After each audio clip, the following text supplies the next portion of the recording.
Hey everyone, welcome back to Space Problems. My name is Derek. And I'm Ben. And I'm Chris. Today we're going to be covering the Orville. We're heading into the season finale of season 2 this coming week. And I thought we all agreed it was a good time to kind of check in and just see how the show was going. We've mentioned the Orville on the show a few times before. We haven't really dwelled on it, but especially in some of our earliest episodes, we actually talked about kind of our predictions about how it was going to do versus Discovery. There was that whole thing that kind of ended up happening. And, you know, now that it's been about 2 seasons, I think it's a good time to check in and just kind of see how we all feel about it. Now, one thing to note for all of our listeners out there, we are all not caught up, and that's okay. We're a couple of the most recent episodes we're not really going to go into detail on, simply because schedules being what they were, we all couldn't catch up in time. So, but all the important plot points that happen in this season we'll still be able to go over. So that being said, let's go ahead and kick it over to Ben so we can get started with you. Ben, what do you think of how the show has been going so far? Well, this just reminded me of the old episode. I believe we actually entitled that episode, It's More Trek Than Trek. And I feel like that still holds true to today as compared to STD.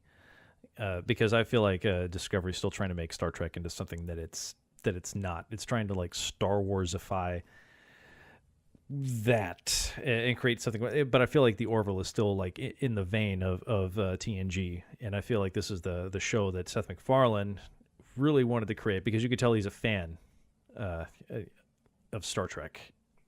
I really, because every episode really touches on social issues of today, which is a staple of good sci-fi.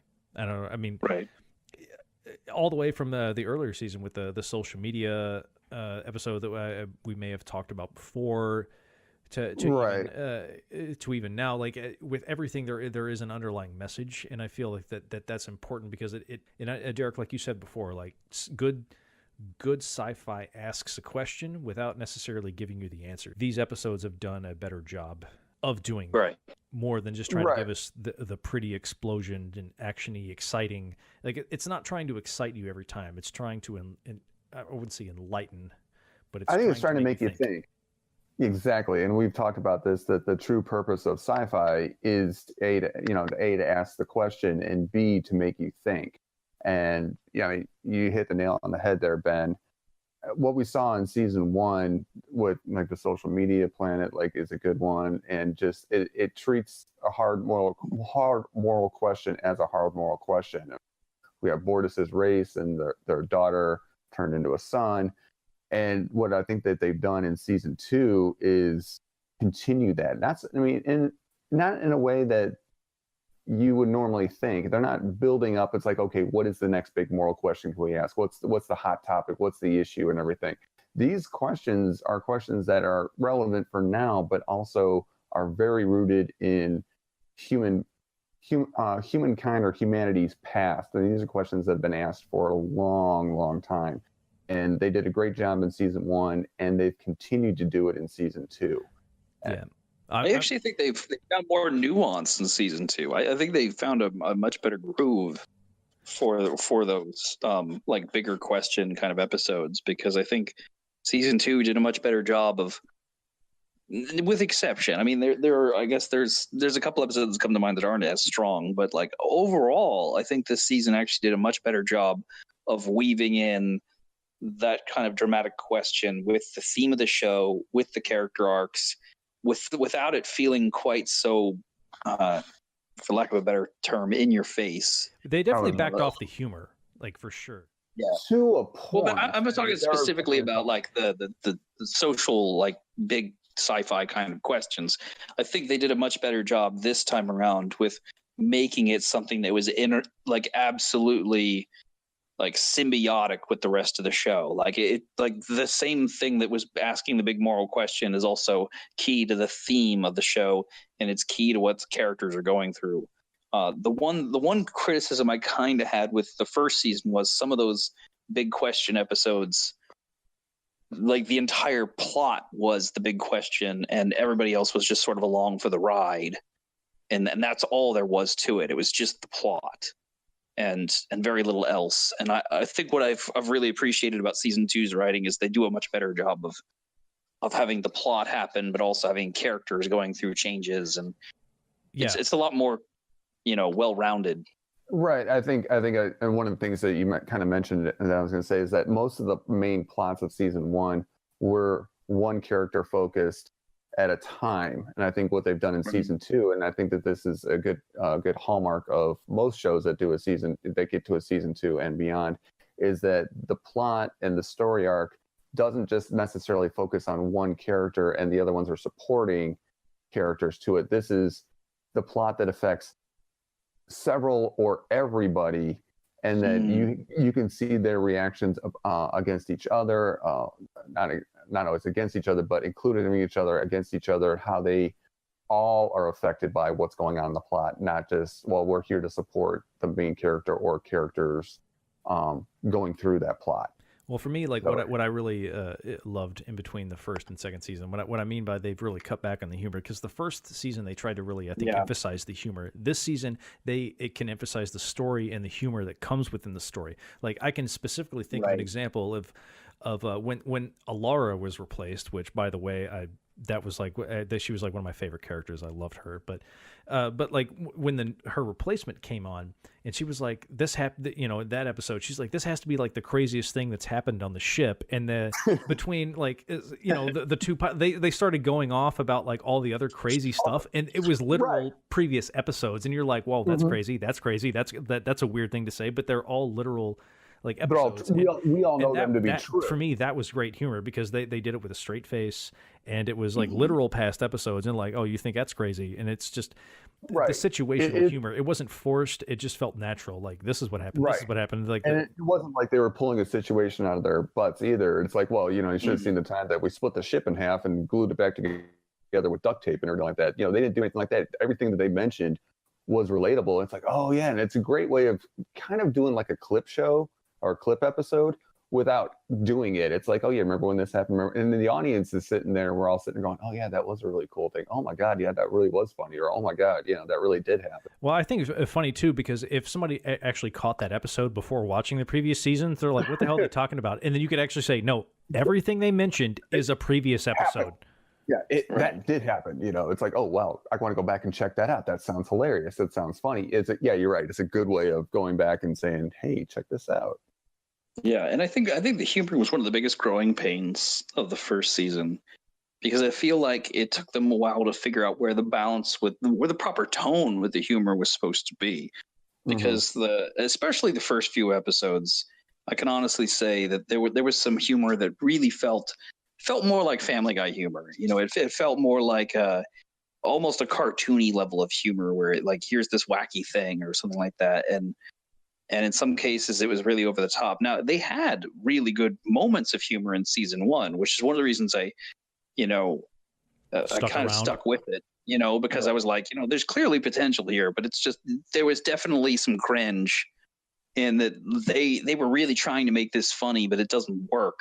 Right. So I think we're all in the opinion that we can say that season 2 of The Orville is exactly what we wanted out of the season 2 for them. I think that a lot of us, I think I'm actually saying most of us, they're learning. They're learning, and they learned. It wasn't the fact that they're learning. I think that they took reviews and they took everything to heart, and maybe even going back and rewatching it with a viewer's eye, what most shows don't do. They don't look at it through the viewer's eye, and they go back and say, and that's something that's incredibly difficult. Like, I'll be the first to give them mad props for that, because as for the showrunners and everybody that close to the production to be able to step back and not only look at the work and say, what do we need to improve, but be able to actually articulate what that is and say, like, okay, we're going to improve next season, versus just kind of shrugging and saying, like, well, people didn't like it necessarily the first time around, but let's just keep going and hope it gets better and people are happier next time. Which I don't know if other shows do, but that's the way it comes across. It just comes across like they just kind of keep moving and hope for the best. And I think the best example of them really understanding what worked and what didn't and course correcting is Yaphet. I think they did such a good course correction with Yaphet this season. It's probably one of the best I've ever seen for a character that, quite frankly, I almost couldn't stand. To get to the point where I actually really liked him was really surprising because he really got on my nerves in the first season. I'm not saying he didn't have good moments in the first season, but overall, I just found him to be a very cringy, very unlikable character. And I was really impressed and surprised that by the latter part of season 2, I actually really enjoy his character whenever he pops in. I think they did a very good job of kind of like, fixing that. I would say, like, yeah, they didn't do so much of toning him down. I don't want to say that they toned him down. I think that they just learned the right way to use him. That's a good way of putting it. Yeah. Yeah, I think that he was in there. From what I can remember from season 1, the times that he was in there, there was probably he was in there a lot in season 1. I was going to say he's probably in there 30% more in season 1 than he probably should have been. And I think that they were just looking to try to get his character in where they could, and it was forced in, not used correctly. And I think that you're right that they did a lot better job with that in season. What character are we talking about? I had my dog and get her out of the room. We're talking about Yaphet. Oh, okay. I assumed as much. I was like, who's not in the? Yaphet. Well, I was talking about how McDonald's character. What the hell is the actor's name? Norm McDonald. Right. Yeah, I was talking about how basically like Yaphet is much better in the season 2, and that was like their best course correction in my opinion. Was just I'm kind of glad they abandoned the doctor. I'm glad. Yeah, I'm glad they abandoned the doctor love interest thing with him because that just was not working. Although it really wasn't. Although since we're on season 2, her love interest and story took an interesting Honestly, twist. that worked better than her and Yaphet. Oh, right. I agree with that, but it's definitely something that I did not see coming at all. Like when I didn't see it coming, but I loved it. I absolutely loved it. Right. Like I think that especially the one key episode where the two of them really like kind of get together, is just brilliantly done. I think. Yeah, and that sets up a few things for me because it set up like, okay, is he? Is this kind of appropriate for this kind of like relationship? But it kind of like that thing at the end. Okay, sorry. Obviously, we need a disclaimer. Okay. Obviously, spoilers. From this point on, we're going to talk spoilers. It should be obvious, but I just want to make it clear. So for anybody listening, if you haven't watched season 2, stop listening now. Go watch it. Yes, for all 3 of our audience. Yes, go back and watch it. At this point, we're going to get to Please tell your friends. No, but okay, like toward the end. Okay, yeah, spoiler. So okay, the doctor bangs a robot. Okay, spoiler alert. I don't know if she really does, but still, okay, they're in a relationship. But in the end, there's that question of is he feeling like that kind of emotion towards her? But he does. He has those actions to where he is generally taking an interest, and he generally cares. So like you see, okay, he kind of moves above his programming, and then the next episode after, which where they completely do away with the relationship because he plans on killing the entire race. It's like he abandons his home planet's view because of like there is quote unquote humanity in him. So it to me it like elevates him above an AI, right? And which I believe they did play into this with Spock and Data in previous TNG. Yeah, but I think this is an incredible way to come around to that. Like I thought the execution of this was phenomenal because not only did they set it up in a way where I really genuinely rooted for her and oh, excuse me, I'm so sorry. I was trying to that's staying in. I was trying to delay that. Okay, I'm putting an echo on that and it's gonna burp. Oh, stretch that one out. Yeah. Oh my gosh. Anyway, it got to me to the point where I was very much rooting for Isaac and the doctor. I thought that was a great relationship. I mean, they really had me invested, but not just because I think they wrote it well and they had so many great seeds to the relationship, like, the fact that he was so great with her kids and that sort of thing.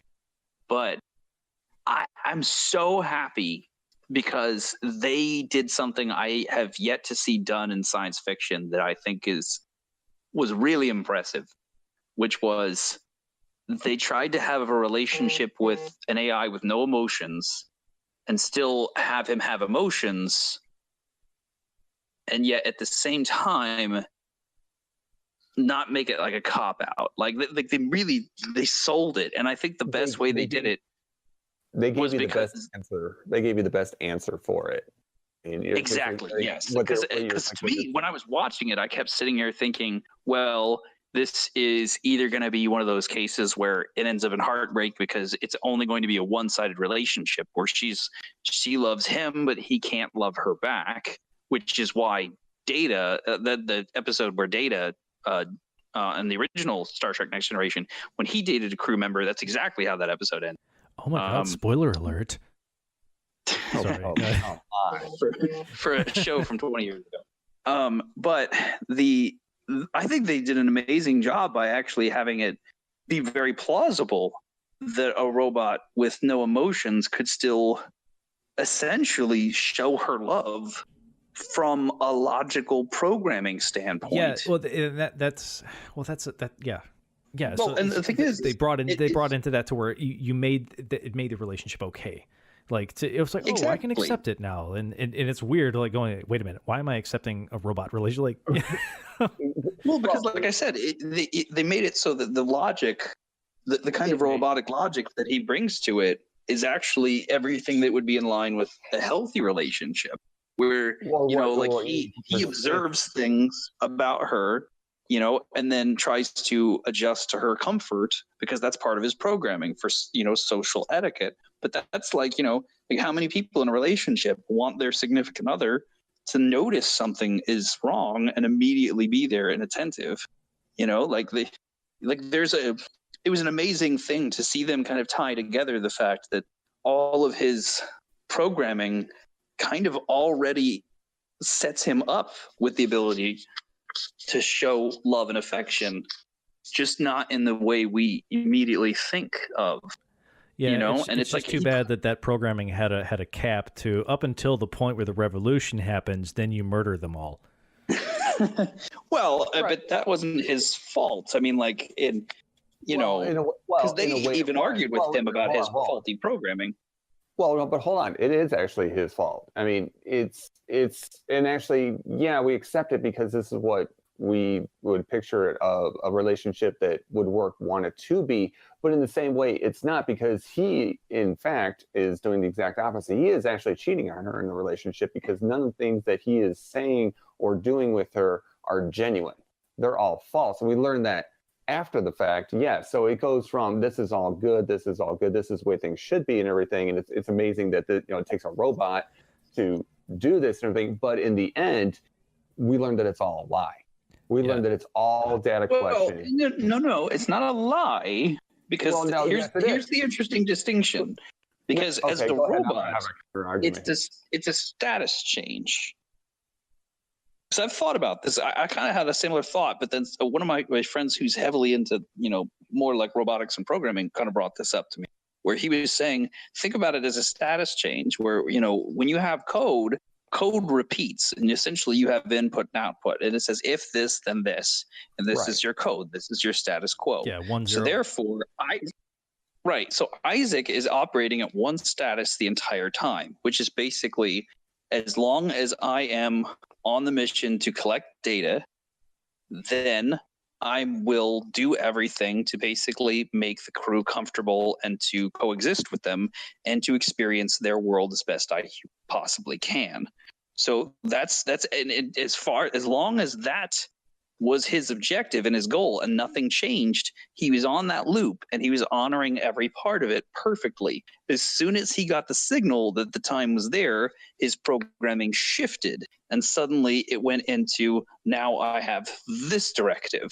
So I don't think we can think of it necessarily like humans think, where it's not like he was hiding this deep, dark secret this whole time, so much as his brain was literally in a different mode and then shifted, and then he actually, then the truly amazing thing is that he was able to find a way to bridge the two after the fact. Yeah, and this is the point though of where sci-fi for me asks, like when you're saying it asks a question without giving you the answer, because this is for me this is like kind of a message on brainwashing. Like at what point is it not their fault?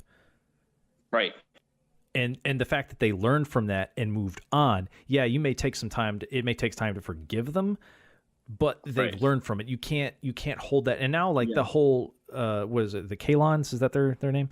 Like the Kalon, yeah, and now he is basically a human to the Kalons. Like he's no longer accepted by them. Right. He's dead. And I'm not saying that Isaac is also blameless either. I'm just saying that no, I don't. That's the humanity part in it, like in the robot. Right. And that's what I was going to say. Beautiful about it. If we had a whole bunch of robots watching the show, and they do that as well, the robots are going to definitely side with what Isaac did, because it's their analytical programmed way that they're taking about it. They would side with it. And when you hear the backstory of the Kalons, you kind of understand it's like they were being suppressed. The oppressed become the oppressor. There's many times in history where that's happened, where basically a horribly oppressed group flashes back with such an extreme force that they end up becoming the thing they hate. It doesn't always happen, but it has happened in history. And I think this show does a very good job of kind of showing that. There is a logic to their reasoning. I mean, they've clearly this, then this, then this, then this to get them to where they are. But you're right. I think without emotion, it doesn't temper them to step back and say, wait, is this the right thing to do? Are we any better? Right. Exactly. That's and there is the final question to the whole situation. There's, are we any better than what has been going on here? That's the deep state. That's the lingering question after all of this. Are we any better for doing what we're doing with technology and everything else as well going forward? Is are we any better by making AI a reality? Is it this whole thing, this whole situation with the Kalons, it actually raises the questions to a more larger audience of what we're dealing with in real life about AI. Is AI really what we need to be doing? Yeah, and that's where I was going to tie this into now, because this is why I feel like this is one of the more important episodes of season 2 in regards of AI to what could happen. There's a lot of great episodes. Some may address various different issues, because there's also the second episode, Primal Urges, which was basically about Bortus's porn addiction. So there's everything from AI to porn addiction. Here, and then from Alara, the next episode when Alara leaves the show, which that a whole emotional thing with her family, that was a great way to write her off. It was. I will say that the plot of that was one of the weaker episodes of this season. I think the villain and the conflict there was a little ham-fisted. Yeah, okay. That's a little too Hannibal Lecter-ish. He wanted to punish them. Put your hand in the boiling water. What? Yeah, I don't know. I felt like that was a bit clumsy. But overall, I think when it came to the actual character interactions and the family, I thought that was well done. I'm with you. I loved Alara. I thought she was amazing. I was really bummed to see her go. But I really like the new crew member whose name totally escapes me at the moment. But I think she's doing a great job. I like the fact that they didn't close the door on Alara ever coming back. Correct. There seems to be some there's a lot of speculation online as to why she left, and that's all rumor and hearsay, and I can't really speak to that. But it's just I was bummed to see her go, but I think they did an amazing job with that episode. I think I think they portrayed things rather well. I think that the conflict at the end almost felt tacked on. It felt a little forced. I kind of wish that the episode had just had the courage to just make it a dramatic character-driven thing and not have to have some bad guy with a shootout at the end, kind of out of nowhere. Oh yeah, at the house at the end, yeah. I totally get it.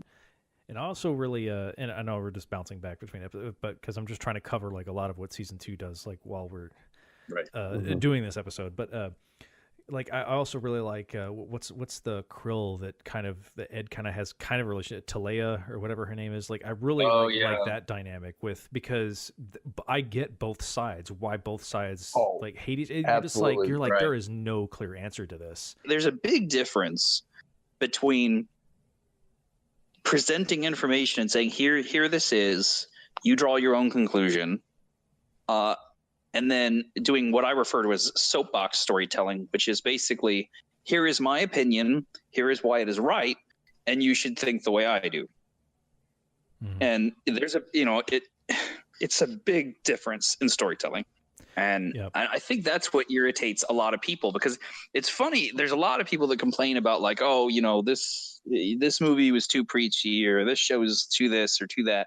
But I think the real problem people have is not necessarily that it was too preachy or anything else. It's because they felt like that show was trying to tell them what to think. I think that's really what the big complaint is when a lot of people make that complaint in general.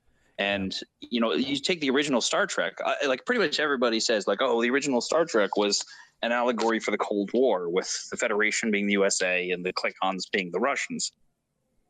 But if and that probably is true. But if you look at it from an episode by episode basis, the parallels don't make sense. I mean, like the allegory falls apart really quickly.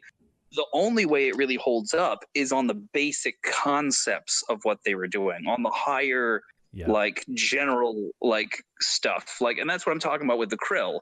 Like the thing they're doing well in the Orville is they're kind of presenting, here's a big idea, because that religious extremism has happened many times in history.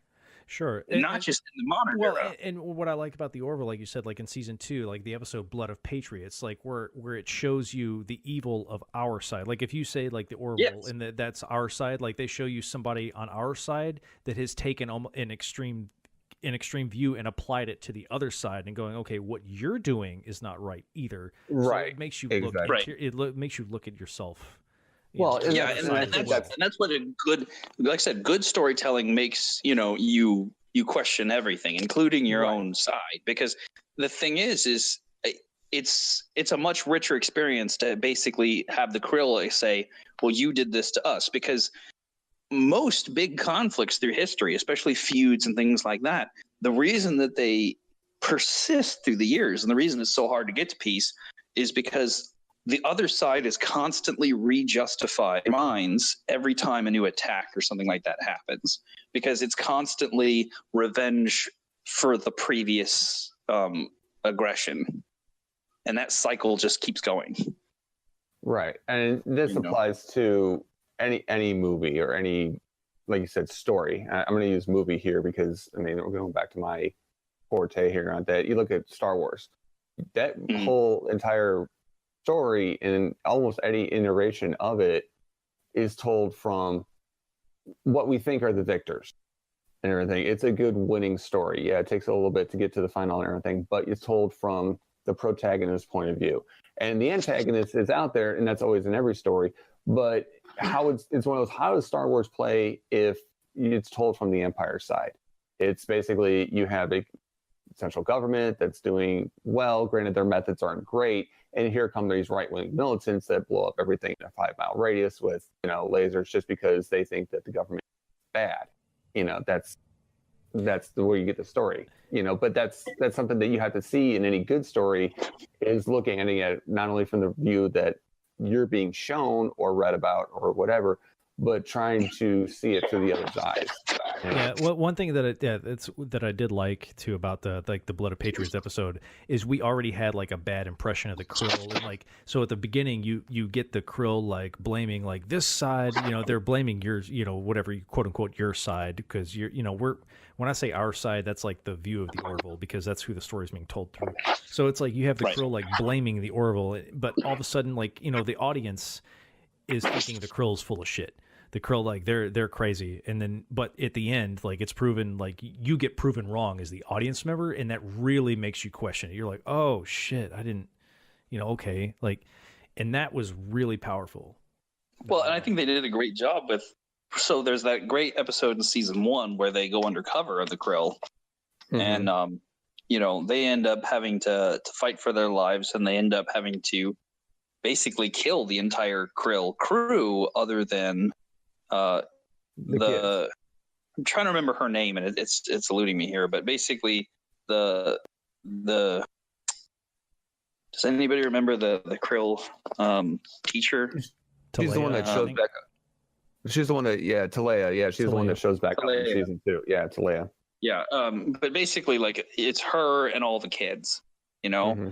and in that episode, that he actually struggles with that quite a bit. It's a difficult moral choice for him, right, as far as all of these people are essentially your sworn enemy. But even in the face of eliminating your sworn enemy, you're showing humanity in sparing the future, no matter what it is around that. It goes down to no kids. Yeah, and then they even bring up at the end of that very episode, where basically they're like, well, do you think you've helped? Because all of those kids are going to grow up, hating you. Like, those kids are going to, like, basically grow up and want nothing more than to kill every one of you because you killed their parents, Right. And then, but we see that in season 2 when she comes back, and, he's basically getting on to her about, like, why she manipulated him and played him and all that for so long. And she brings up the fact that it's like, well, last time we met, you killed my entire crew. Right. Like, you killed everybody I knew and cared about. But here's the thing that also they do back in that season 1 episode is that, yes, they do the right thing, but in the background of that is that maybe that there's some shred of humanity that will be passed along to these kids once they understand and see the situation that they were in, is that, yes, we could have been taken out, but these humans that were sworn to hate and everything spared us because they felt it was the right thing to do. And we're only here because they did what they felt was the right thing to do. So that's also part of the hope of saving them from the captain's point of view, is that, yes, it's the right point of view, but maybe they'll see it as the right thing to do. It's not that we're just, sworn enemies, that we're also trying to do what is right for both sides. No matter how much we hate each other, the basic rules of life must be observed. Right. Another thing that I'm just looking over this episode list of season 2, and I'm comparing it to season 1. One thing about season 1, season 1 asked questions about, like, modern society, like we talked about the social media planet and everything else in there. But what I'm noticing about season 2 is, like, season 2, the episodes in season 2 connect better. Show of metaphorical hands here, because we brought it up this episode a couple of times. But how many of you felt watching the porn addiction episode was just a little uncomfortable? Like, uncomfortable in which way? Like, it's more uncomfortable in the fact that if anybody walked into the room and I'm watching aliens naked rubbing on each other, I'm like, they're gonna wonder what the hell I'm watching, and I have to explain that I'm watching a sci-fi show that's kind of like Star Trek, and they're like, well, I'm glad I never fucking watched Star Trek. So here's why I'm asking. It's like, my best friend's father watches the show and loves it. He watches it on recording. I am usually 3 or 4 days ahead of where he is watching it, because next time I see him a couple times a week, and usually he's like, hey, how's it? Or I'll ask him, hey, have you watched the recent episode? He's like, no, I haven't watched it yet. When that one came up, the first thing that came through my mind after watching the episode, or even at the beginning of the episode, because the beginning of the episode was pretty intense. You're like, I swear to God, I was sitting there going, what the hell am I watching? Do I have the right channel? Like, what the heck is going on? But I asked him if he got into that week's episode, and he's like, no. And I just kind of went, okay, you're going to really want to watch this with extremely open eyes. And that's all I really said. I was like, oh God, how do I, please don't ask me any follow-up questions, because how the heck do I explain this? And then the week later, when he comes in, where we're talking about it again, he straight up looks at me and goes, I'm glad you told me to look at it really openly, because wow. And I'm sitting there going, okay, yeah. But it's, I always look at a show, especially when trying to describe it to somebody or wanting somebody to get into it. It's like, I feel like, how do I best put this out to get my mother to watch this? And it's like, hey, you want to check out the show called The Orville? It's like, oh, I'll check out this last week's episode. No, anything but that one. What the heck are you going to think of me when I'm watching that kind of stuff and telling you that it's an awesome show? It is really hit different. I think a lot of that just comes down to personal preference. I mean, personally, I don't think it really bothered me so much as it kind of. I think Derek, in just a like way, we had it a was conversation earlier about people's taboos, and I think that when you touch on sex, especially Right. like in this kind of like a special like a porn addiction and getting a virus, like I think for a lot of people that like hits home to like, oh, that's uncomfortable, oh my god, and they start like feeling weird about it. But I'm like, no, like you need to confront this, and like people need to watch it. Like it's not. And I mean, I think it was strange for me simply because, like, it is strange, but it's bold. Like it's one of those bold messages that I appreciate. What I'm getting at is, it's not my favorite episode. Believe me, it's not my favorite because there was times of watching, because especially when they made it of Bortus's race of all males. So you're watching this like all male alien like porn kind of thing, and it's just like really. I think that what got me was it struck me as a little weird is like if they would have had him like watching this on the screen. I don't think it probably would have bothered people as much. It's so much as it was like it's more that they actually did it in full hologram, which it fits perfectly into the future. I mean, in the future when you have like a holodeck, you're not gonna experience this stuff in the same way. But it's just like they present it as part of the show. I think that was what weirded me out more, was that like when it started, it was presented as like this is an event happening in like canon. And I'm like, what's happening? Because it suddenly felt like kind of a weird, like, it's just this weird out of place thing, where it's like I don't even remember them doing like this graphic of a sex scene in like traditional, like, like more like, just human kind of interaction, let alone like alien and everything else. So it was more, I was like, to me personally, I was more confused by it at first. Right.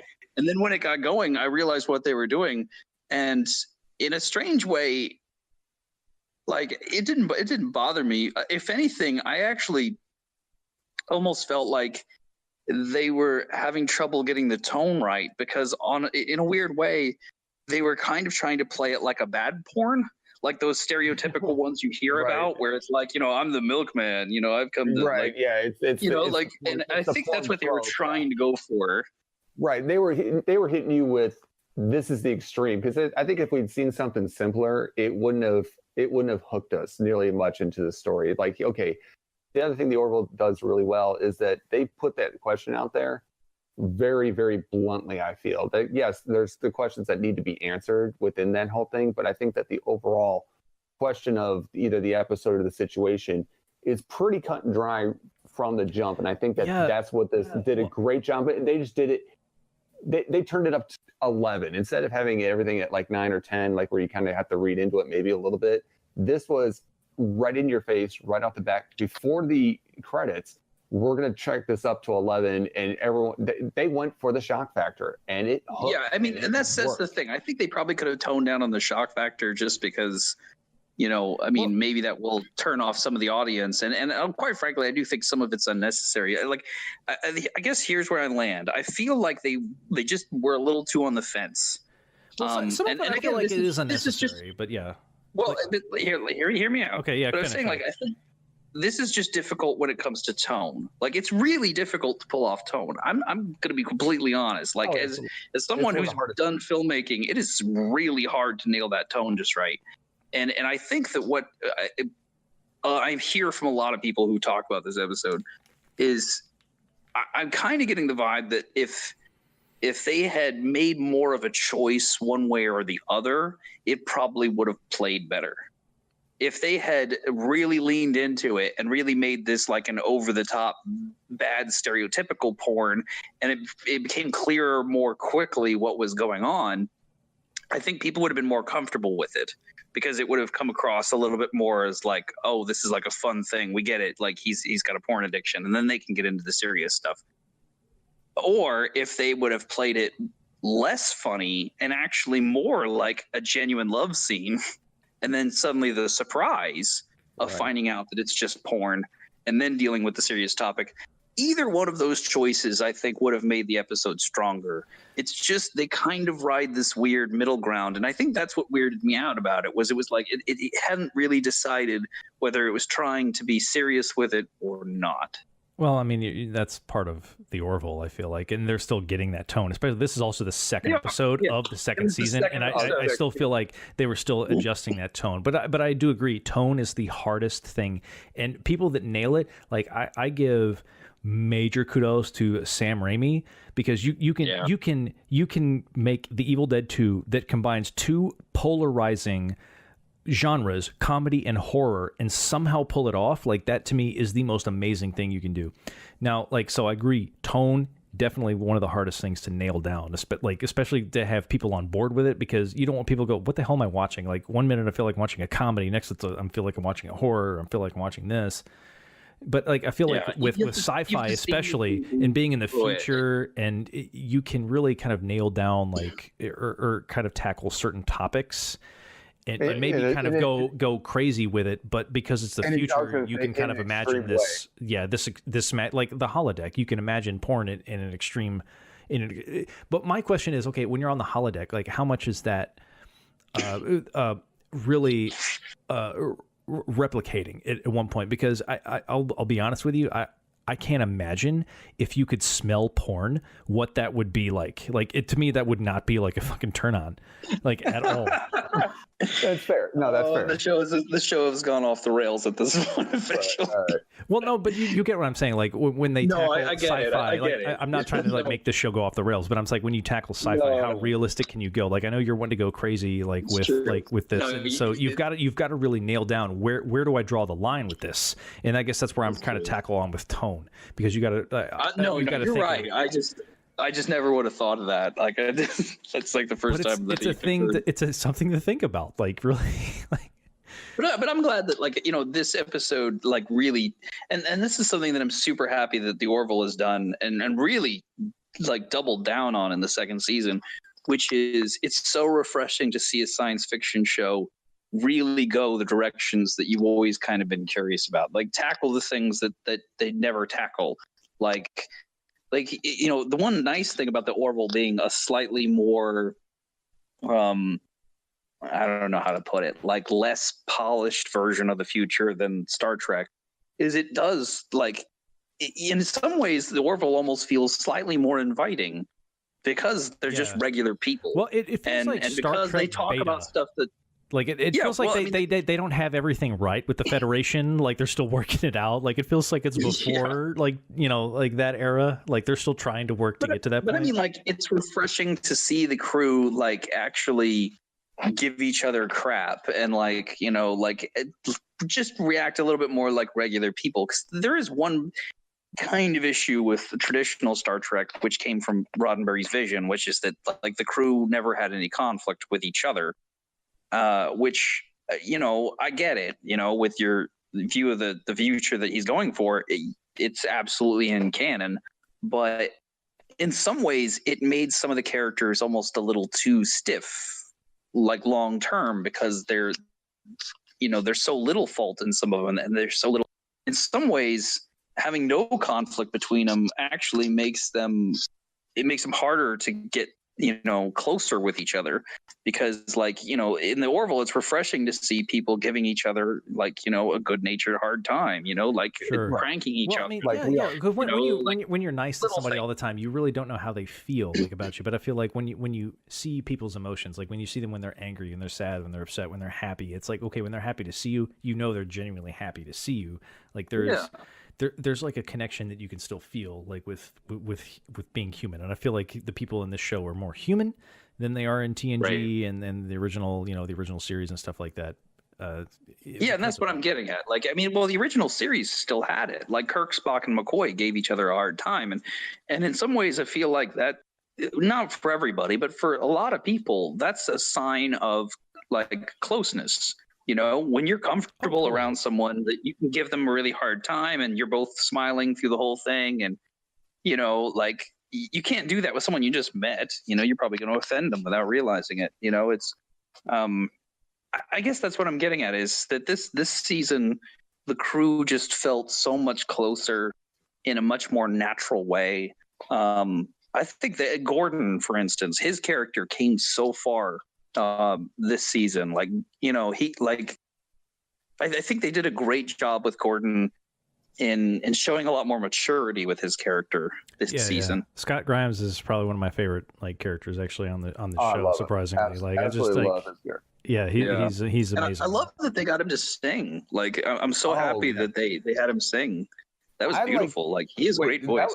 It was this season where he like was doing all the interviewing for the captain's position, right? That was an arc. That was this season, right? Yeah, I thought that was absolutely great because I think that even as a character to that point, I think that was early on in the season. It's like we maybe hadn't seen, enough development in him, or we wanted to see him take that next step. And I think that actually him seeing it in himself in the character, seeing that he was just kind of stuck, as the pilot and everything like that, maybe with no ambition or nothing beyond that, seeing him wanting to try for that captain's chair showed a lot initially about his character, but also developed his character as well in the process. Well, and he was always seen kind of as a goofball, like in the first season, he's mostly like kind of this, lighthearted, goofy kind of guy. And I think they went this very smart route of showing, this deeper, richer side of him, because there's there's something that you hear a lot, which is the comedians are the people in the most pain. Like the class clowns are usually like the ones who are like hiding the most pain. And I think that's true of Gordon's character. Is like he's a guy who's actually in pain. He's lonely. That's why a lot of the funnier the types, like they reach out for humor because that's their like kind of like catharsis, or that's their like defense mechanism is because and they are funny, they're genuinely funny because they're feeling genuine pain. So like their humor that comes out feels very natural because that is what they're feeling, and it is like you can identify with these people better. And I do, because I knew a couple of comedians before, and like they are some of the more damaged people. So I feel like that I can definitely see that with Scott Grimes' character and Gordon. Right. Like, so, when you mentioned that. Well, it's the same thing. They did with Friends or not. It's the classic line. I'm Chandler, and I use humor to make people uncomfortable because he's broken in his own way, and he uses humor as a defense mechanism. Is that he's either not happy with something in his own life, and he realizes that he's been a hotshot screw up and everything, and yes, he is on his basically last chance, as is Ed, but he's using humor to deflect all that. What he feels in the inside about maybe not being where he should be, and he realizes that he has screwed up so much in the past. He's using humor to make sure he maybe wants to make the people around him think that he's comfortable, but at the same time really isn't. And he doesn't want anybody to, take pity on him or feel sorry for him. He wants the people to see his merit, but he uses humor to accelerate that. It's like, I'm a great pilot, but I'm also the funny guy. It's like, but I realize the fact that deep down, I'm only that great pilot. And for our younger listeners, you mentioned Chandler. Okay, kids, Chandler was a character on Friends that aired starting in 1994, lasting until 2004, played by Matthew Perry. Okay, sorry, because that's just going to show our age, so I had to clarify that. Well, there's also Google, so there's that. But what I was going to say is, I thought that some of the more powerful stuff they did with him is actually related to like that one episode where he was trying to ask the one lieutenant out. It was very early in the season, but it's John, right? The engineer. Yeah, John. Former comms officer John. Sorry, sometimes I'm bad with the character names. But like, he and John were talking about the new lieutenant, and he was trying to work up the courage to ask her out, and like, John has him replicate and wear that like jacket and everything, and they practice on the holodeck, and do you remember where it's like they set the difficulty level with like flirting with the girl? Which was hilarious. But like, I'm just saying, like, to me, the most powerful thing in the episode is played as a gag, but it's really a lot more powerful the longer you think about it, which was that at the very end of the episode, they built the entire episode up to him asking her out. And then at the very end, he just walks. He just leaves, and he doesn't do it. And that's that. Right. Like, that's the end of it. Right. Right. So it's like you're building up this confidence to achieve a goal. And I think that, unless I'm reading wrong, what you're thinking, Derek, is builds up the confidence to achieve the goal to ask this girl out and get a drink and everything. But what he realizes in the end is that he needed the confidence in himself just for himself. It wasn't necessarily to get the goal. Let's also not forget. Well, hang on. What was the last episode you saw? Was it, you said it was like Blood of Patriots? Was it the last one? Blood of Patriots. Okay, yeah. I'm not going to go into the more because there's more that goes into relationships with him. So never mind. But thank you for that. But damn it, yeah, now I want to. Right.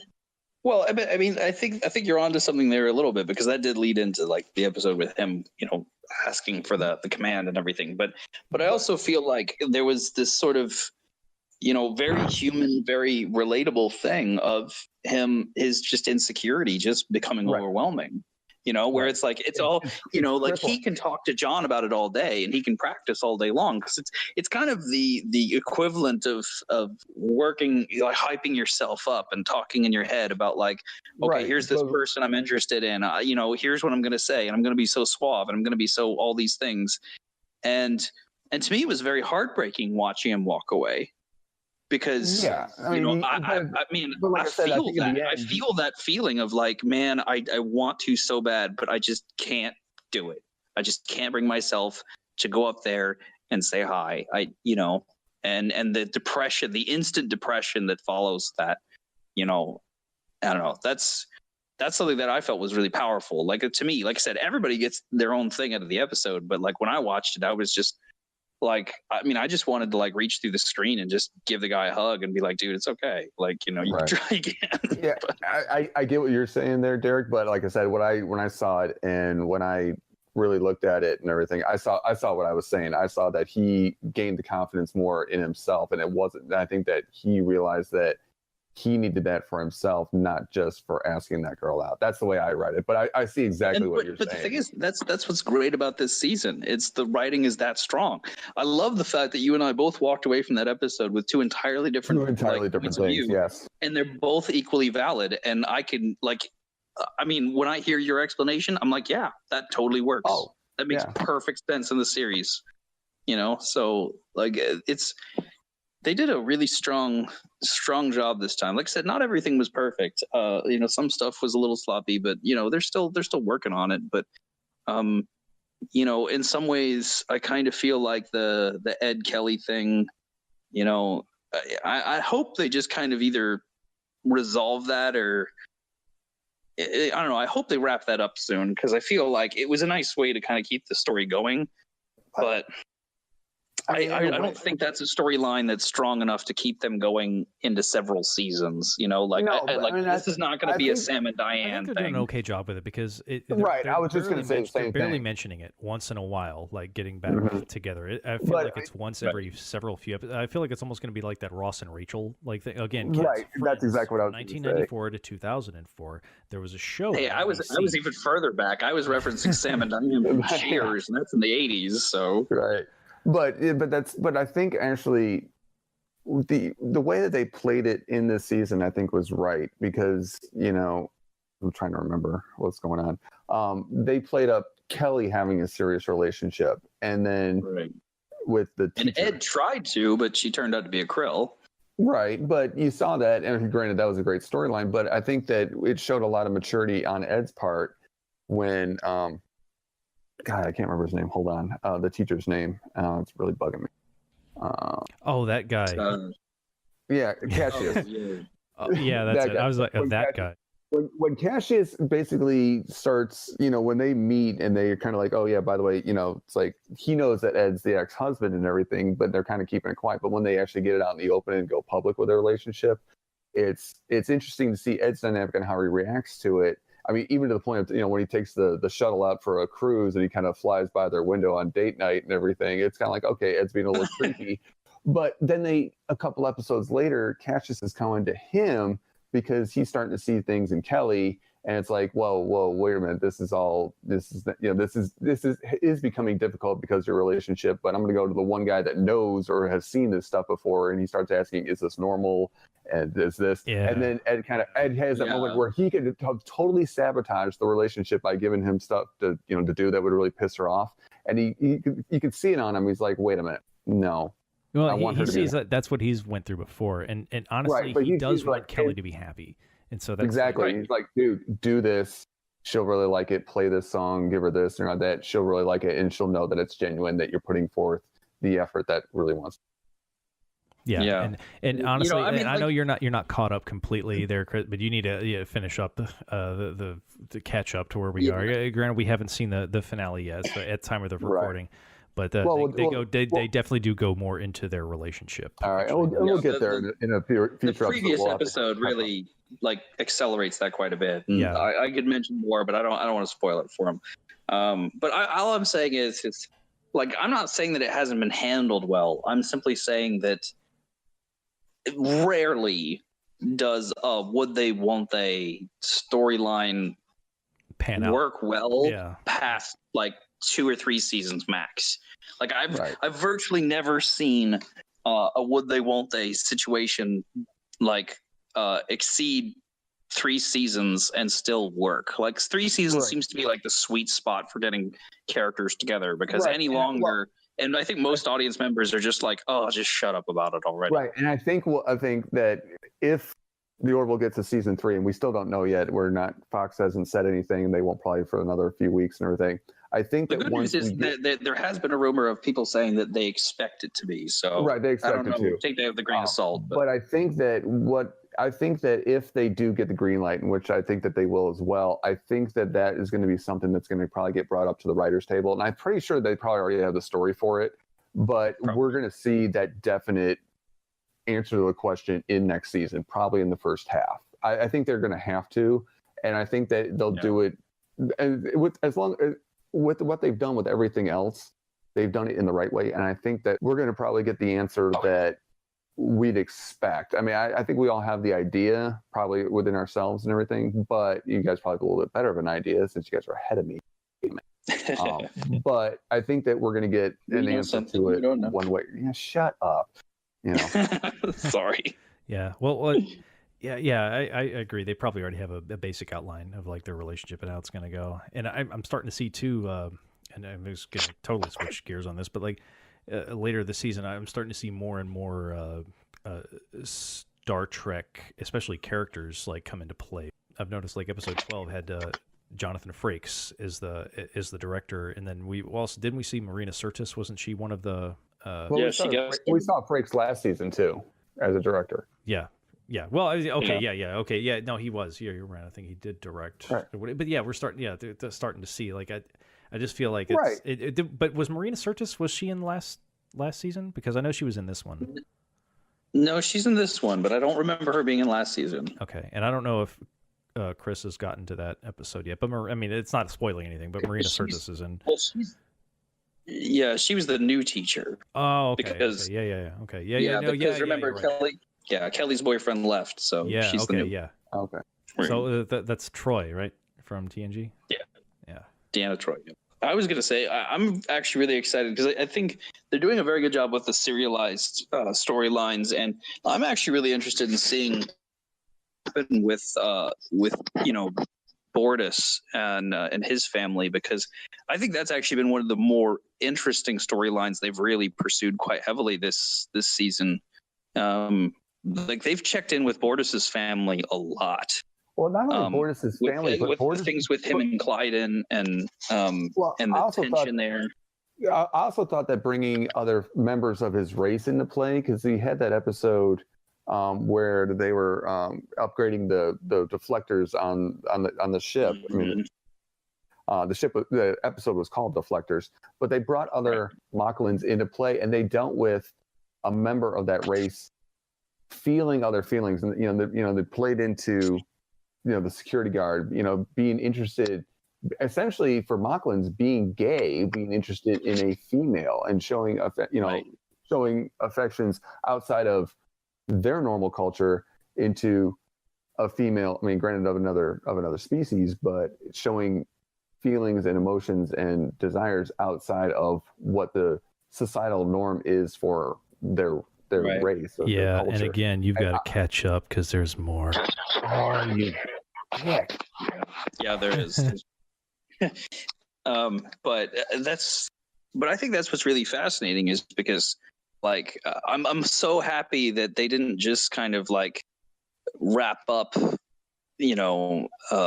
like basically this. So the stuff that happened in like I think it was episode 2 or 3 of the first season, with the original decision about their daughter, was I'm glad that they didn't just kind of bring it up during like the porn addiction episode where they were like, oh, here's that one time we're gonna like readdress this. It actually came up a great deal through this whole season. Like they actually spent a lot of time on his relationship with Clyden, and like the bitterness he felt about Clyden like kind of betraying him in that decision, and how he felt so guilty thinking that they should have left their child as a daughter. Well, there's and I feel like there's some of this with some people that I work with, because I work with people from kind of all over the world, and like I work with like I'm specifically thinking of a girl that I work with. She's her family's from China, and they always give her a hard time about being too westernized. Oh yeah, and like how she's like rejecting their family beliefs and stuff, and she always like tells me like, or tells like people around us like all about it all the time, and you're just like, wow, really? Like they're so tied in, even if the idea sounds completely ludicrous. Well, I was going to say, yeah, because we see it as a completely ludicrous idea because that's not our society and everything, or our heritage. Yeah, now, and she's first generation American, and like her parents are from Hong Kong. So there's like this east to west. Much rooted. For them, it's very much rooted, and it's just what that's saying and what's showing the show, and what we should be seeing and doing in our lives today is, while it may not be ours or the way that we were brought up, we have to be very understanding when you meet somebody that's a first generation or a second generation from another society. It's like, the way that we view things may not be the way that they view things, and there's nothing wrong with that. Unless, I would say, I'm going to put a little caveat on it, unless it creates harm or damage to a situation or to an individual. Well, and I feel like that's what like the Orville, and that's what they have to deal with, and that's like the same thing of like what the Prime Directive kind of like deals with from Star Trek. It's like they don't, I'm actually happy that this show doesn't, like have kind of a Prime Directive. Like I like the fact that this show kind of goes from each situation to each situation kind of like on a per case by case basis, because that is one of my minor complaints with Star Trek, was they always played a little loose with the Prime Directive as far as like, in this episode it's absolutely sacred and we can never break it no matter what, and another episode it's like it's a guideline. Right. Yeah. Well, what are you guys looking forward? Let's move on. Let's say what do you guys want to see in season 3? So let's end it with that. Like, so what are you guys looking forward to? What do you want to see? Well, hold on. Before we get to that, Ben, I wanted to ask you, because you brought it up and we really didn't touch on it that much, or not that. The character, because we do have a new main character in this season. After they wrote off Alara. Yeah, Talia. Ben, because I know that you and I talked about it, and I think Derek, you were on this as well, or that we really liked Alara from season 1 and up into season 2, but now that she's off, with the possibility of returning, yes, they left her exit open. But I want to know your opinion, your thoughts on the new security officer.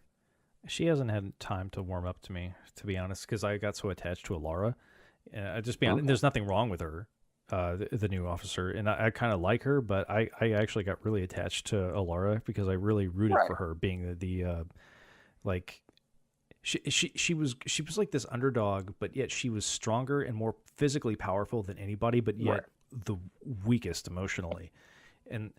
But I still had this like I rooted for her, and they had that they kind of captured me with that earlier, and then does this year get written off? Like, and I'm sure that obviously that was her choice to be written off to go do She went to go do another movie. Yeah. Now, see what I thought, and I big agree shoes to fill, like so to say. I guess is my point. I agree with you on that, and I think that after you get rooted into that character that is young but has a heavy weight on his shoulders, I also think that with the new one coming in, yes, the only thing that I was a little hesitant on is that she's the same race, and I thought that was just kind of like an interesting slide. It wasn't necessarily a step; it was more of a slide to the new direction.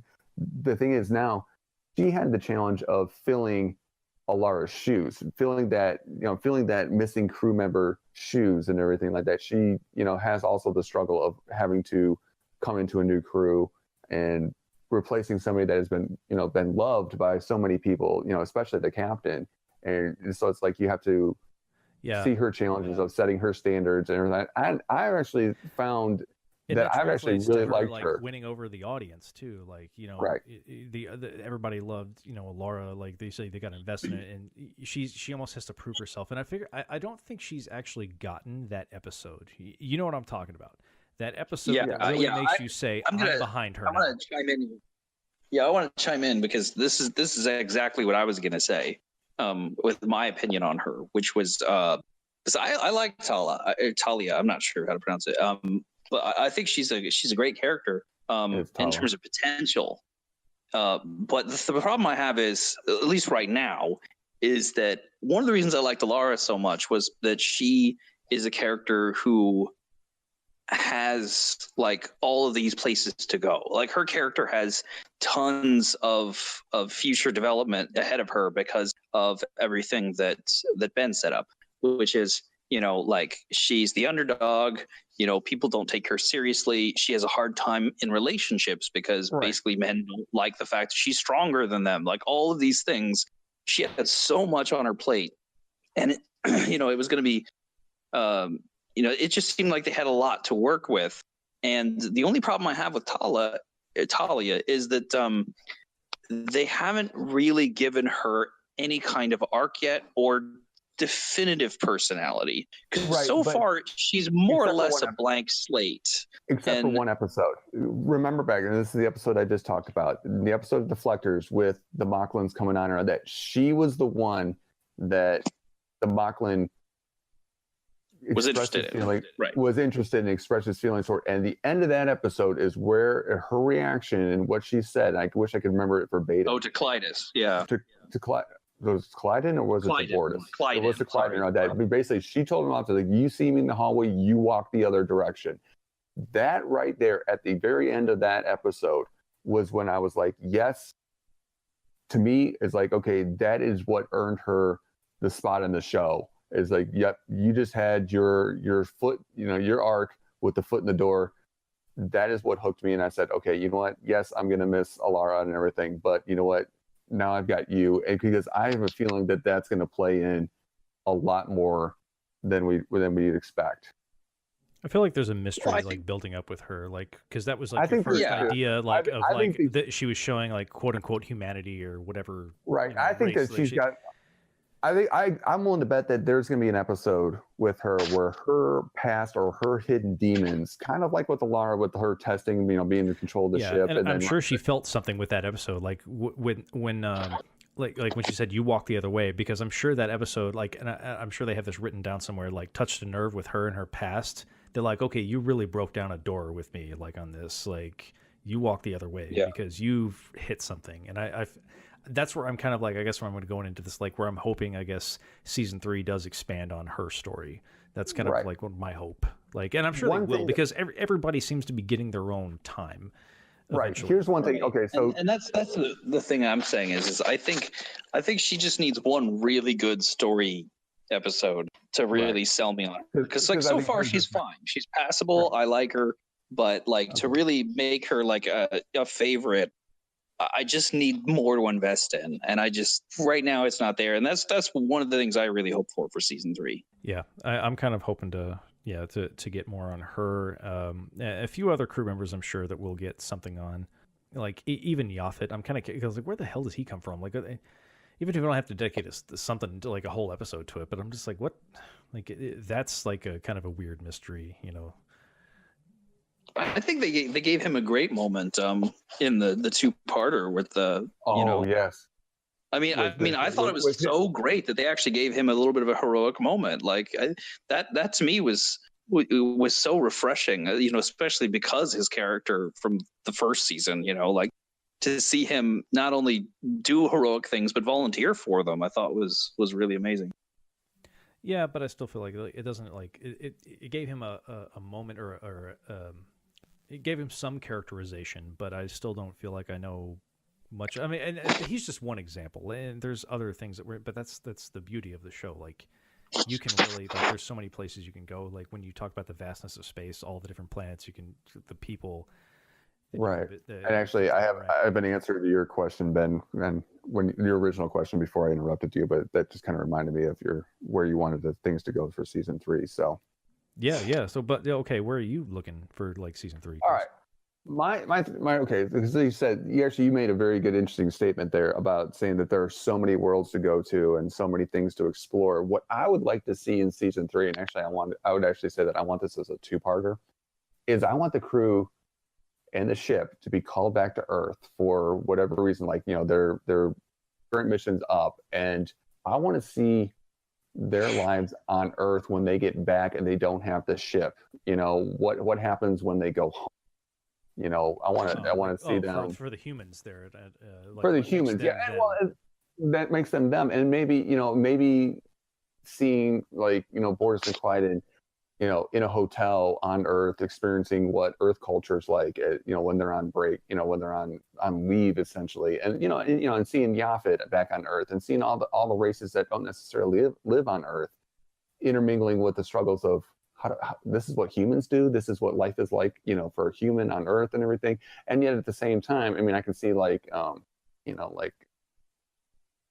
Gordon Lamar taking Bortus out to to a bar on Earth and everything like that, and he's not getting it. Please watch the later episodes. Okay, shut up. No, sorry. I think if there's just one funny scene when you talk about but can you imagine, like I'm saying, Gordon's like a big, country western fan, or for some reason or not that, and they go to like this country western themed bar, and in comes Bortus. He's trying to get into it, so he comes in. He's wearing like the comedic, very cartoony 10-gallon hat. That's 5 feet what's over been his head. the Yosemite Sam kind of look like. But what's been kind of interesting with them is like anytime they're usually introduced to like something humans, it's like they take it to an extreme, like their nicotine addiction and everything. Yeah. It's like they take it all to like this extreme, and so that would be kind of interesting. What Derek? What about you? Where do you hope? Like Bortus. I was going to say that kind of reminds me of Bortus's mustache. I can't do it without talking about the mustache. Come on, I love the mustache. It was so bad. It was such a subtle, great thing. Like it was so great, but that mustache was horrible. Oh, it was awful. Yeah, but I love that it actually stopped the rest of the crew. Like it was so distracting that everybody was just like, Bortus, everything okay, man? Yep. Oh, that's great. Well, I mean, I like everywhere they're going with the show. I think it's great. I'd love to see in the next season a lot more character work to just really kind of get a little bit more nitty gritty with each character. I'd like to see Ed actually go through stuff that's not just relationship driven. Because I feel like a lot of his stuff is basically either dealing with the massive crisis or something about his dating life. And I'd actually really like to see a little bit more about like Ed's family and upbringing and maybe the pressure he feels to be a big starship captain and where that comes from. And right. Does he have does he have the older sibling that's really a success, or is that his older brother or sister we haven't met him yet? Are they already a fleet admiral or something like that? What is he? Yeah, where does that sense of inadequacy come from? I think that would be really fascinating. Things could really change with Kelly depending on how they play out their relationship. For Bortus, I really think they're going to have something come to a head in a big, big way between him and Clyden. I actually see Clyden get written off eventually because they seem to make him more unless he has like a redeeming episode, because they seem to be making him more. Yeah, I think he's going to have a redeeming episode. Well, I mean, they have such a toxic relationship at this point. Like it's almost like I can't.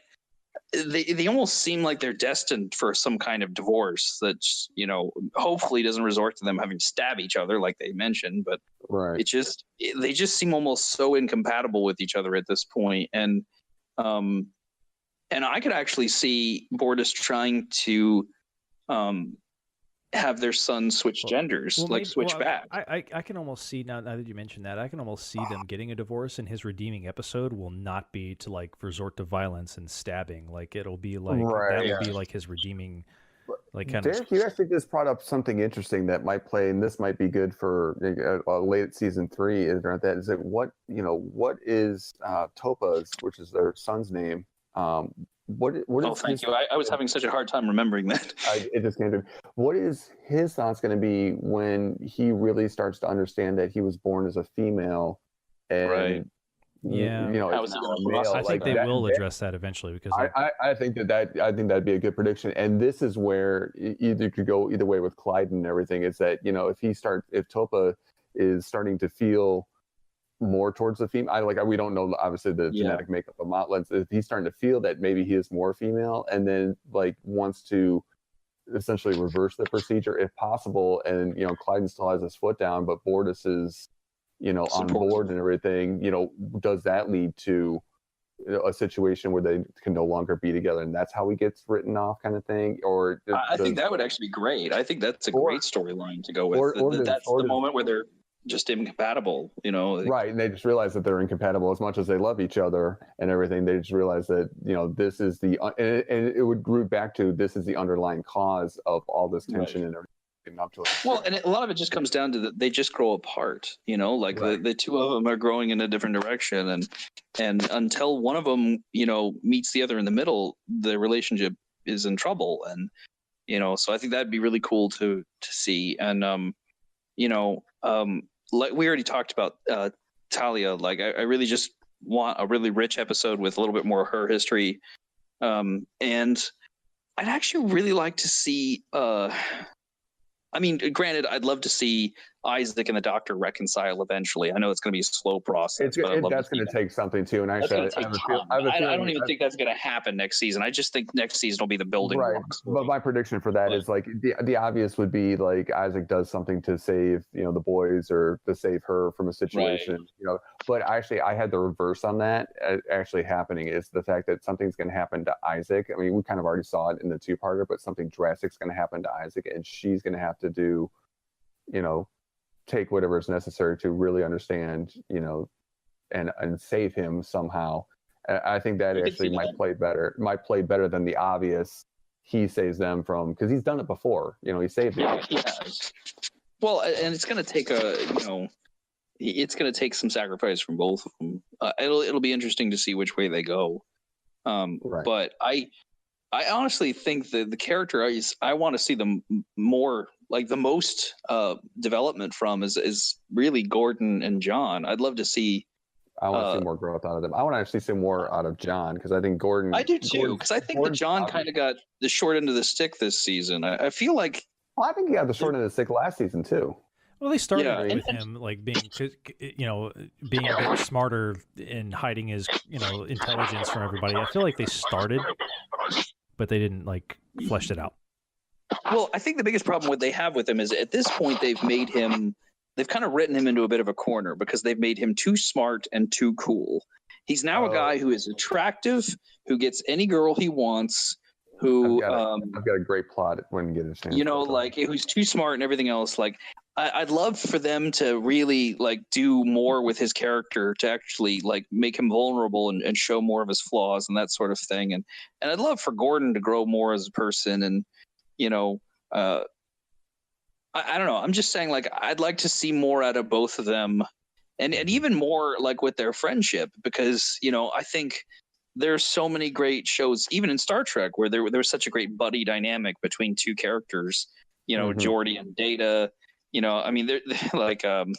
Bashir and O'Brien and DS9. It'd be nice to have some more, and it doesn't even have to be those two. I'd be great if Kelly and Talia really hit it off or something. Right.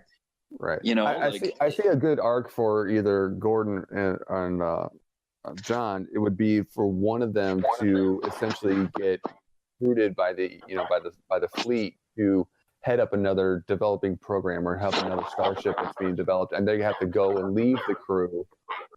And you see the struggles on both sides, that he's not happy or whatever, and he's got to get back to the ship. It's a good trope that I think works for the character development. I actually see just as it's kind of a very similar thing to what you're saying. I could even see them going so far as to do the traditional body swap episode. Oh, I think that'd be hilarious. I mean, like, can you imagine John being Gordon for a day and vice versa? I mean, that'd be fantastic. I actually want somebody to do it with Isaac. Oh yeah, that'd be cool. I'm kind of curious if they're gonna do some kind of weird romantic rivalry with Isaac and Yaphet and and Claire. Like, actually, I don't know. It would be interesting to see like Isaac try to like compete romantically. Like, okay, what do lovers do when they try to compete? And it would just be kind of interesting to see that. But it couldn't. But honestly, in my opinion, it can't be with the Doctor. It can't be. That's a neat idea, and I do like that. But it can't be with the Doctor. I think it's a little too late at this point in their arc. Yeah. I think that ship. I think that any romance or any feelings between the Doctor and Isaac specifically is gone, and I think it should stay that way.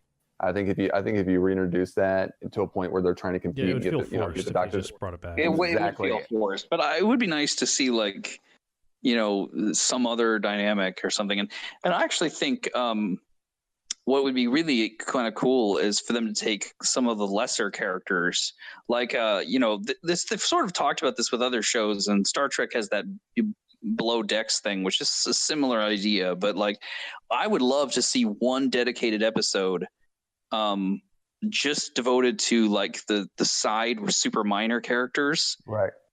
And the whole episode is told from their point of view, right? Did you guys ever watch Scrubs? There was I missed Scrubs. I know apparently everybody loves it. I missed it. No. But there's an episode that kind of points to this, that it's called His Point of View. And what it does, and this actually would be another episode to do kind of based off here, that it starts out with the main character, for us in Orville, it would be Ed. And he kind of has a thought about the situation going on. And then throughout the episode, you get a pat on the shoulder, a bump in the hallway, and then the perspective of the story changes to that other person right away. And it's always told from that person's perspective of what they go along the daily business. Now, that would work well for our main characters, but it would also work really well with the rest of the crew, like how they see the captain, how they see Isaac, right, how they see whatever the situation is. It's told from essentially their point of view and their interactions throughout the ship and throughout the event. Well, yeah, but so that's exactly what I'm talking about, because I thought like there's like a handful of very specific minor characters that they've showed several times now, and I think it would be interesting to sort of like get them all together in a group and just tell the entire episode from their point of view, like the guy with the really big head who's like really awkward and like makes the jokes about the elevator. Well, and I'm gonna say, like, he's in my opinion, the way I view him, he's the stoner of the group, because he's always like, yeah, man, like, yeah, right on, he's always very upbeat and positive. That's kind of a good analogy, actually. Right. I hadn't thought of that, but yeah. What we need is the below decks late night poker game. Right, like that's kind of what I'm talking about. Like, you get him, you get the ensign that was dating John for a while, because she showed up in several episodes, and she's actually, it's interesting how much like they've done several little side gags with her, and she does a really good job. Like, I think if they gave her more of a part, she'd actually be pretty interesting. And then, like, basically just pick all these characters that we've seen in the background in many, many episodes, and just like flesh them out a little bit and see how this is like, basically have an entire calamitous episode thing happen on the ship. And they're just like, I don't know what's going on. They just ordered me to like cut the power to the engines, and I don't know why, like, that sort of thing. And I can't recall. I don't think the Next Generation ever did something quite like it, but but yeah, I think it'd be great. I think there's a lot of potential, and like I think we all feel that hopefully season 3 does happen and beyond. I think that there's several storylines that can be told, and I think that we all want it to continue, because I think there's a lot more story to still be told.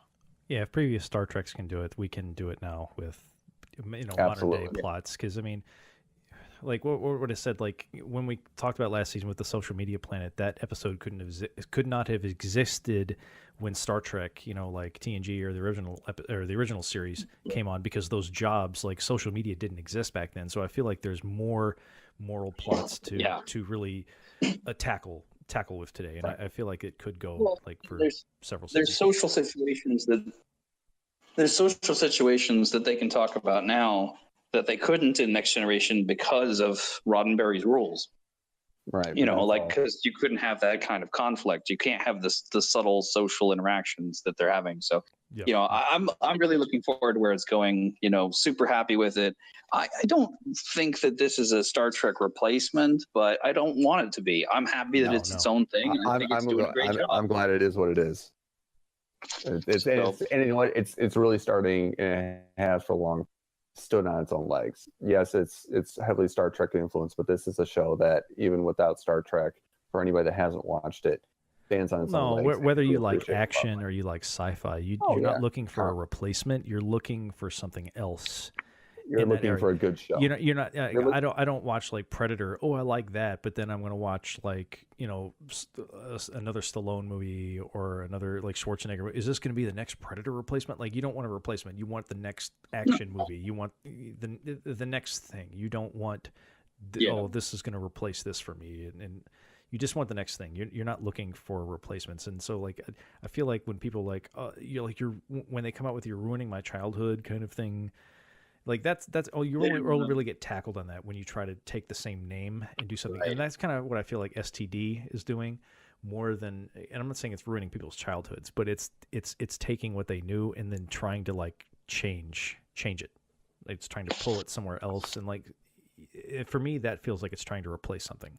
Or just be the new iteration of Star, because I think the Star Trek, like all those shows, like Deep Space Nine and the original series, like they're all vastly different, obviously, like, or not vastly. They probably all still keep the same, I guess, base that they're basing everything on. But like, the Orville is just, kind of tackles a new area. There's a whole lot to unpack when it comes to Discovery. There's a lot of behind the scenes stuff. There's a lot of stuff with the fans. That's something that we could spend an entire episode on that. But yeah, I think we were all kind of in agreement. Like, the best thing we can do is just kind of, you know, let it stand on its own, because that's great. I mean, more stuff in the, you know, more stuff out there for us to love just benefits everybody. I mean, because I think we all agree. We all love Star Wars and we all love Star Trek.